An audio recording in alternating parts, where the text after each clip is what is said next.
ఈ రోజున రెండవ సోమవారం సందర్భంగా దేవస్థానం వారు అభిషేకము, మన వ్యవస్థాపక ధర్మకర్త గారి యొక్క అభిషేకం, ప్రథమాభిషేకము 4 గంటలకల్లా ప్రారంభం చేసుకొని 4:30 కల్లా పరిపూర్ణ అయిపోయింది.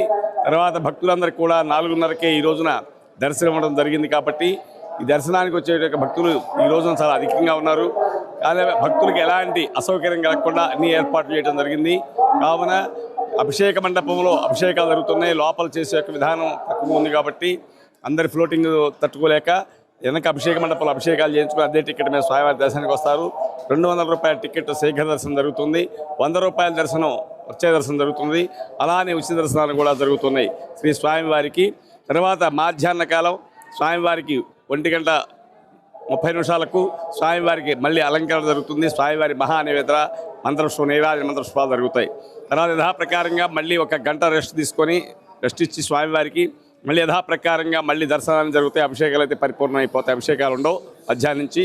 ఇలానే మనకి కార్తీక మాసంలో పర్వదినాల సందర్భంగా 4 ఆదివారాలు, 4 సోమవారాలు, 2 ఏకాదశులు, 1 పౌర్ణమి, మాస శివరాత్రి సందర్భంగా దేవాలయంలో భక్తుల యొక్క రద్దీని దృష్టిలో ఉంచుకొని అభిషేకాలు మొత్తం కూడా అభిషేక మండపంలో చేయడం జరుగుతుంది.